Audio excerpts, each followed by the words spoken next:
Channel এ নিউজে সবাইকে স্বাগতম। গবাদি পশুর কাঁচা চামড়া পচন ও সংরক্ষণে এবার নাটোরের মাদ্রাসাগুলোতে বিনামূল্যে লবণ সরবরাহ করবে জেলা প্রশাসন ও বিসিক। চ্যানেল এ নিউজের বিশেষ প্রতিনিধির পাঠানো তথ্য ও চিত্রে বিস্তারিত।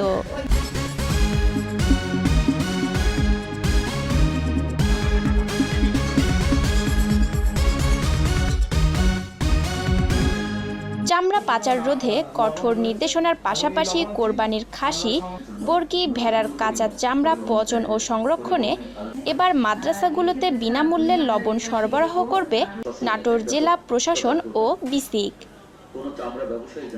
এছাড়া সরকারি নির্ধারিত দর 17 টাকার বেশি অহেতুক লবণের দাম বৃদ্ধি করলে আইনগত ব্যবস্থা নেওয়ার নির্দেশ জেলা প্রশাসনের।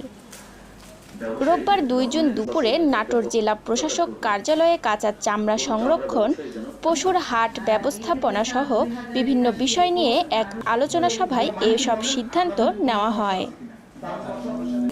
সভায় জেলা প্রশাসক আবু নাসের ভূঁইয়ার সভাপতিত্বে বক্তব্য রাখেন নাটোর পৌরসভার মেয়র উমা চৌধুরী জলি, সদর উপজেলা পরিষদ চেয়ারম্যান শরীফুল ইসলাম রমজান, অতিরিক্ত জেলা প্রশাসক মাসুদুল রহমান সহ পুলিশ প্রশাসন এবং নাটোর চামড়া ব্যবসায়ী সমিতির নেতৃবৃন্দ উপস্থিত ছিলেন। সভায় জানানো হয়, জেলায় 75 মেট্রিক টন লবণের চাহিদা থাকলেও সেখানে মজুদ রয়েছে 100 মেট্রিক টন। অহেতুক কেউ লবণের দাম বৃদ্ধি করলে তার বিরুদ্ধে কঠোর ব্যবস্থা নেওয়ার কথা জানান জেলা প্রশাসক। এছাড়া লবণ ও কাঁচা চামড়া বহনকারী কোনো গাড়ি চলাচলে বাধা না দেওয়ার সিদ্ধান্ত নেওয়া হয়।